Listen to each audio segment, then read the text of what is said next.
इस पूरे 3 साल का जो युद्ध चल रहा है यूक्रेन और रशिया के बीच में। और इस वक्त जो छेड़छाड़ हो रही है, और जैसा गौरव ने बताया बिल्कुल सही है, ये छेड़छाड़ सिर्फ इसलिए हो रही है, जानबूझ के की जा रही है कि वेस्टर्न अटेंशन मिले। ये वैसे ही जैसे एक बच्चा अपने अटेंशन के लिए माँ बाप के सामने चिल्लाता है, अभी ज़ेलेंस्की वही काम कर रहे हैं, अपनी तरफ ध्यानाकर्षण करने के लिए। He is done 2 things which are very dangerous from global peace perspective. अब इसको देखना पड़ेगा पूरे संसार को। साथ में प्राइम मिनिस्टर स्टारमर का भी एक बयान आया है। कीथ स्टारमर क्या कह रहे हैं? हाँ, कीथ स्टारमर कह रहे हैं कि हमें तैयार रहना पड़ेगा। उन्होंने 2.5% रहा है, we have to be war ready. उन्होंने जैसा न्यूक्लियर सबमरीन मतलब क्या यूरोप ना चाहते हुए भी पूरा का पूरा आग में आएगा? एक बात बस कहना चाहूंगा, और अमेरिका भी आ जाएगा जो हाथ खींचना चाह रहा है इससे, क्या उसको भी आना पड़ेगा? यही बात वो लोग ये जो क्या सिचुएशन क्रिएट कर रहे हैं। यूरोप जो वर्ल्ड वॉर 2 में हुआ था, इनिशियली अमेरिका वर्ल्ड वॉर 2 को ज्वाइन नहीं करना चाहता था। बार बार विंस्टन चर्चिल ने जाके रिक्वेस्ट करके और ऐसी सिचुएशन क्रिएट की, जब उनका वो आ रहा था, शिप आ रहा था और उसको यू बोट ने मारा, उसने उनको अपनी तरफ खींचा और पर्ल हार्बर ऑफ कोर्स एक बड़ा मोमेंट बन गया। तो ये ना चाहते हुए भी वर्ल्ड वॉर की तरफ जा रही है। क्या आपको भी अंदेशे हैं मेजर गौरव? देखिए, मैं ये तो नहीं कहूंगा वर्ल्ड वॉर, लेकिन मैं ये कहूंगा कि ये फैल सकता है पूरे यूरोप में। और नेटो के चीफ ने ये बोला है कि 5% ऑफ जीडीपी का सारे नेटो कंट्रीज जो हैं अपना डिफेंस का बजट करें। किसी का 1%, किसी का 1.5%। He says no boss, 5% minimum GDP का चाहिए डिफेंस बजट। ये नेटो के जनरल सेक्रेटरी ने बोला है। तो आज की तारीख में यूरोप में होड़ लग गई है हथियार खरीदने की। सब लोग हथियार जमा कर रहे हैं और सबको पता है यूक्रेन के बगल में क्या, आप मैप देख लीजिए, आपको पता लग जाएगा। आप मैप देख लीजिए, रशिया में जो सेंट पीटर्सबर्ग है उसके बगल में कौन सा देश है, आप ये देख लीजिए। Russia goes right into Europe, northern Europe के अंदर घुस रहा है वो। ईस्टर्न यूरोप के अंदर रशिया इतना बड़ा है, तो अगर रशिया का ये जो आप कह रहे हैं ना वर्ल्ड वॉर, ये कम से कम यूरोप वॉर तो हो ही जाएगा। और वो लोग भी मानते हैं। और पहले जो यूरोपियन कंट्रीज, भाई साहब, जो ये कहती थी ना कि प्राइमरी थ्रेट चाइना है और सेकेंडरी थ्रेट रशिया है, अब वो लोग रिकैलिब्रेट कर रहे हैं। कह रहे हैं यार ऐसा ना हो कि प्राइमरी थ्रेट रशिया ही हो। चाइना तो जब होगा, चाइना क्या करेगा? सस्ते माइक्रोवेव बेच देगा, आपका माइक्रोवेव और वॉशिंग मशीन का मार्केट खराब कर देगा। कुछ आपसे इंटेलिजेंस की चीजें, आईपी वाली चीजें चोरी कर लेगा। और चाइना क्या करेगा? रूस तो वहां पे पहुंचा है, बम मार रहा है, कल बम मार सकता है रशिया। कल बम मार सकता है रशिया। पश्चिमी देशों में फिर से विश्व युद्ध का डर। योगोव के ताजा सर्वे ने सबको चौंकाया। सर्वे में शामिल 55% लोगों ने माना कि एक और वर्ल्ड वॉर संभव है, जबकि 76% ने माना कि वर्ल्ड वॉर में परमाणु हथियारों का इस्तेमाल भी होगा। और अगर ये होगा तो फिर समझ लीजिए कि कैटास्ट्रॉफी क्या होगी, उसको शब्दों में नहीं बांधा जा सकता। लेकिन कहा जा रहा है कि वर्ल्ड वॉर, बहुत सारे लोग तो ये भी कहते हैं कि इट इज ऑलरेडी ऑन, ये और भड़क जाएगा। लेकिन ये पहले से चल रहा है, कम ज्यादा ये चल रहा है और देश भी कम ज्यादा इसमें मुलव्विस है पहले से। क्या मेजर आप भी मानते हैं ये बात? ये मैं मानता हूं। ये जिस तरीके का वर्ल्ड वॉर हम लोग समझ रहे हैं कि पूरी दुनिया आग में जलेगी, ऐसा नहीं होगा। लेकिन आप देखिए ना, एक तरफ इजराइल हमास का जिसमें ईरान तक शामिल है, जिसमें पूरा मिडिल ईस्ट जल रहा है। दूसरी तरफ ये रशिया यूक्रेन की लड़ाई, जिसमें पूरे यूरोप में फैलने का अंदेशा है और पूरा यूरोप अपना डिफेंस का बजट बढ़ा रहा है। क्यों बढ़ा रहा है डिफेंस बजट? क्यों? हम तो यहां पे टेलीविजन स्टूडियो में डिस्कस कर रहे हैं। यूरोप की कंट्रीज, जो नेटो की कंट्रीज हैं, काफी सारी उसमें यूरोपियन कंट्रीज हैं, नेटो के देश कह रहे हैं कि 5% ऑफ जीडीपी हम कमिट करते हैं। आप सोच लीजिए, कोई भी देश, छोटा देश कहता है 5% जीडीपी डिफेंस में जाएगा। आप सोच लीजिए वो क्या करना चाह रहा है, उसको कितना खतरा महसूस हो रहा होगा कि अभी रूस आएगा। जिस दिन पुतिन सनका, मैं आपको बता रहा हूं, ये जो छेड़ रहे हैं ना इसको, ये क्यों छेड़ रहा है? एक तो वर्ल्ड अटेंशन के लिए, और इसको पता है यही काम पाकिस्तान ने पहलगाम में करा था। मैं आपको एक एग्जांपल देता हूं, पैरेलल नहीं है, मैं कंपेयर नहीं कर रहा, मैं आपको सिर्फ एक आइडिया दे रहा हूं कि पाकिस्तान ने क्या बोला। उसको पता था भारत रिटेलिएट करेगा, उसको पता था, इसीलिए वो चाह रहा था कि इंटरनेशनलाइज हो जाए कश्मीर। एक एम ये भी था पाकिस्तान का, कई एम हो सकते हैं, लेकिन उनमें से 4-5 एम्स में से ये था कि कश्मीर दोबारा 370-35 से हटने के बाद इंटरनेशनलाइज हो जाए। आज की तारीख में हुआ। पाकिस्तान एक लेवल तक सक्सेसफुल हुआ लोगों को मारने के लिए। कश्मीर का इश्यू इतना इंटरनेशनलाइज नहीं हुआ, लेकिन हां, उसने भारत में आके इनोसेंट सिविलियंस को मारा। यह बात सच है। नहीं गौरव, ये भी तो था, पाकिस्तान को ये था अपने आप को हाइफनेट करना था भारत के साथ। भारत प्रॉस्पेरिटी में इतना आगे बढ़ रहा था, चौथे कदम में पहुंच रहा है इकोनॉमी में, but still they wanted to hyphenate and वो इंटरनेशनलाइज करना था। तो कैसे करेंगे? एक छोटा सा हमला कीजिए, उसके बाद भारत हमला करेगा, अपने आप ये बात तो लोग कहेंगे इंडो पाक वॉर, इंडो बीच पाक, में तो इंडो के साथ पाक में हाइफन, मतलब हाइफन लग कहीं गया। उसके साथ चर्चा में, हाँ, कि हम कि बराबर आप के किसी बड़े पहलवान के साथ वैसे बराबरी नहीं कर सकते, तो ऐसा लेकिन कुछ चर्चा कर में आ गए। कि चर्चा में उसके साथ आपका नाम कहीं ना किसी बहाने लिया जा रहा है। ये देखिए बड़ी बात, और ये एक्सपर्ट्स ही बता सकते हैं। अगली खबर देखिए, अमेरिकी गोल्डन डोम की काट निकालने में जुटा चीन। चीन ने नई स्टेल्थ टेक्नोलॉजी विकसित करने का दावा किया। स्टेल्थ टेक्नोलॉजी से लैस होंगे चीनी विमान और मिसाइल। चीन ने दावा किया स्टेल्थ टेक्नोलॉजी से मिसाइलों को ट्रैक करना बेहद मुश्किल होगा।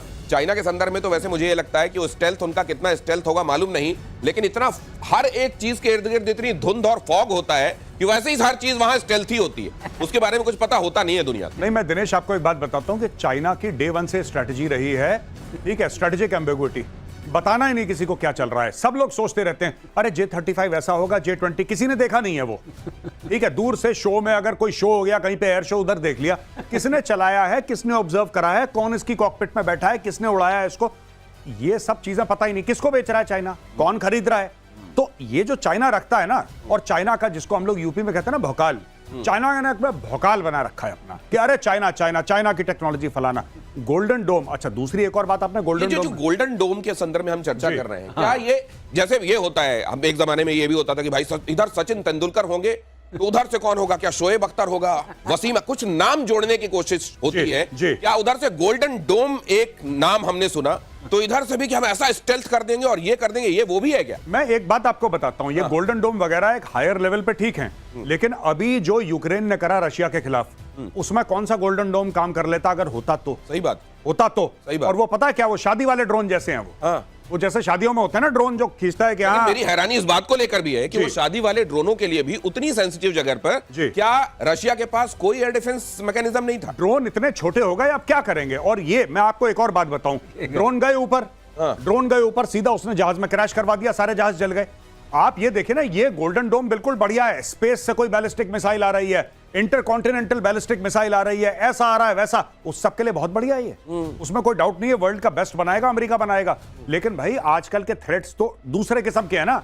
आजकल के थ्रेट्स ये हैं कि आपने किसी वेबसाइट से ड्रोन ऑर्डर करे, मैंने ड्रोन ऑर्डर करे 50, मैंने उनको अपनी वर्कशॉप में अपने गैराज में मॉडिफाई करा, मेरे पास गन पाउडर है, मेरे पास प्लास्टिक एक्सप्लोजिव है, मैंने ड्रोन उड़ाया, जाके हवाई जहाज में क्रैश कर दिया। अब उसका गोल्डन डोम क्या कर लेगा? जब तक में पोलियो की वैक्सीन बनी तब तक में कोविड आ गया जी। भाई दिनेश, ऐसा है, अगर आप डोम के अंदर ही हैं तो डोम क्या करेगा बेचारा? अब डोम के अंदर ही है तो डोम क्या करेगा? वही कह रहा हूं, अगर ट्रक वहीं घूम रहे हैं और उनके अंदर ड्रोन लेके घूम रहे हैं तो वो तो डोम के अंदर है, तो डोम क्या करेगा? ये बड़ी बात है। ये अगली खबर देखिए, पुतिन के डर से कांपने लगा ब्रिटेन। ये खबर देखिए, अमेरिका से मांगे परमाणु हमले वाले फाइटर जेट। अमेरिका से F-35A लाइटनिंग फाइटर जेट्स खरीदने की तैयारी। परमाणु हमले में सक्षम है F-35A जेट्स। ब्रिटेन के पास केवल ट्राइडेंट मिसाइल से लैस पनडुब्बियां हैं जिनसे परमाणु हमला संभव है। उसके पास अमेरिका, रूस, चीन, भारत और फ्रांस जैसी त्रिस्तरीय परमाणु हमला करने की क्षमता नहीं है। जिसका सूरज कभी डूबता नहीं था, उसके ये दिन आए हुए। अब उग नहीं रहा सूरज, अब उग नहीं रहा है। हाँ, क्योंकि उन्होंने सही है, ठीक कह रहे हैं, वहां उगता कम है सूरज, और सूरज कम उग रहा है। तब तक उग रहा था, ठीक ठाक उग रहा था, जब तक भारत की तरफ उन्होंने निगाह नहीं डाली थी। लेकिन ईस्ट इंडिया कंपनी के बाद उनके लिए अब ईस्ट ही खत्म है, सूरज उगी नहीं।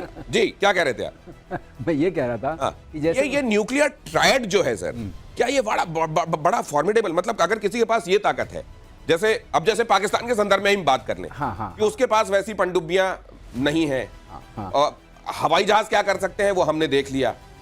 ये ट्रायड का होना क्या बहुत फॉर्मिडेबल बना देता है? किसी फॉर्मिडेबल ये बना देता है दिनेश कि आप हवा से भी मार सकते हैं, वो शक्ति आपके पास, जैसे स्ट्रेटेजिक बॉम्बर्स की हम बात कर रहे थे। और दूसरी, आप लैंड से साइलोज में है, तो साइलोज फिक्स होते हैं, वहां से आप लॉन्च कर सकते हैं, तो वो आपके पास शक्ति है। और तीसरी शक्ति है आपकी पनडुब्बियों की, जो बहुत बड़ी शक्ति होती है, क्योंकि पनडुब्बियों में क्या होता है कि वो कहाँ है, वो बहुत एक जो जान उस पनडुब्बी में है और बहुत कम चेन ऑफ कमांड को बताता है। नेवल हेडक्वार्टर्स में भी सबको नहीं पता रहता है, सिर्फ नीड टू नो बेसिस पर पता रहता है। तो अगर उसके अंदर आपकी परमाणु शक्ति है, तो जब सब कुछ नष्ट हो गया, आप टेक ऑफ नहीं कर सकते हैं, आपके साइलोस पर अटैक हो गया है, तब पनडुब्बी से निकलेगा। तो इसलिए ट्रायड ये अश्योर करता है सेकंड स्ट्राइक कैपेबिलिटी आपके पास है।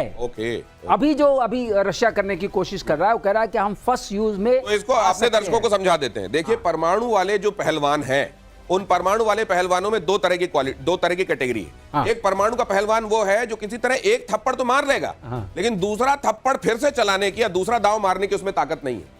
लेकिन वो न्यूक्लियर ट्रायड वाले जिनमें हिंदुस्तान भी एक है, वो देश हैं जिनमें लगातार 1 2 3 4 थप्पड़ मारने की कैपेबिलिटी। तो वो जो एक थप्पड़ लेके आया है, वो लेके तो आया है परमाणु वाला, लेकिन एक ही चला पाएगा, उसके बाद नहीं चला पाएगा। ठीक कह रहा हूं सर? हाँ, बिल्कुल अब ये देखिए, हमने यहां पर ये एक अंदाजा अभी वर्ल्ड ऑर्डर को देखते हुए अंदाजा लगाने की कोशिश की है मेजर गौरव आर्य। क्या इस तरह से बंटवारा होगा देशों का? क्या एक तरफ ही? और ये स्पेशल ग्राफिक बनाया है, बहुत कमाल का ग्राफिक है, इसके लिए हमारी टीम को साधुवाद।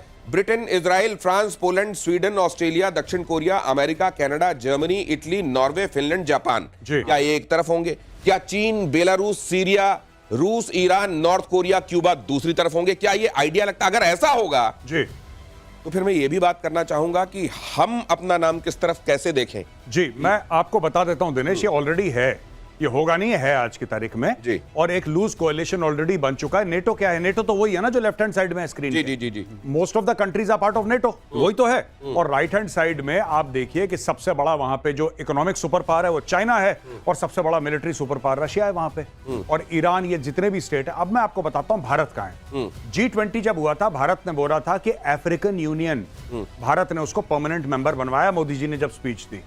भारत ये कह रहा है कि ना हम तुम्हारे साथ है ना तुम्हारे साथ, हम अपने साथ हैं। और भारत कह रहा है कि मल्टीपोलर वर्ल्ड है, बाइपोलर वर्ल्ड नहीं है जहां पे एक तरफ रशिया और चाइना है, दूसरी तरफ अमेरिका नहीं। भारत भी है। भारत अपने आप में एक उभरता सुपर पावर है और भारत अपने जो हमारे सपोर्टर्स हैं उनको साथ लेके चलेगा, इसलिए तो भारत इन्वेस्ट कर रहा है। तो भारत अफ्रीका में इन्वेस्ट कर रहा है, इसकी फौज में, आर्मी, ये सब क्यों कर रहा है? इसीलिए कर रहा है भारत। गौरव जो कह रहे हैं उसी को मैं सपोर्ट करता हूं कि ये जो हमने बाइनरी दिखाई है, तो ये बाइनरी नहीं है, दिस इज ट्राइनरी। अच्छा। 3 लेग्स, एक लेग पे भारत भी तो है, और बाकी अफ्रीकन कॉन्टिनेंट के लोग हैं। हमारे जो ईस्ट लुक पॉलिसी थी, हमारी लुक ईस्ट पॉलिसी थी, उससे कनेक्टेड लोग हैं। तो ये सब भी तो एक, उनका भी तो एक बहुत बड़ा समूह है। तो ये भी समझ लीजिए कि अगर जो सुपर पावर्स, कथित बड़ी ताकतें हैं, वो ये चाहती हैं कि दुनिया बस 2 खेमों में बंट जाए, तो ऐसा नहीं होगा। भारत ने स्पष्ट कर दिया है कि भारत के हितों के हिसाब से जितने खेमे जरूरी होंगे और जितनी परतें, जितना लेटरल होना जरूरी होगा, भारत वो करेगा। और इसलिए आप यहां पर देख रहे थे, अगली खबर आपको दिखाऊं। ब्रिटेन को तो खैर ये चाहिए, उसको कब मिलेंगे, खतरा उसको दिखाई देने लगा है। कीथ स्टार्मर ने ये भी कहा है कि भाई साहब, ये जो रशिया कर रहा है, अब ये हमको लग रहा है कि अब ये इसके लपेटे में हम आएंगे। ज़ेलेंस्की ने जो किया है वो हमको भी लपेटे में लेकर आएगा। अंतरराष्ट्रीय परमाणु एजेंसी, और मुझको वो याद आ रहा है सर, अगली खबर अब दिखा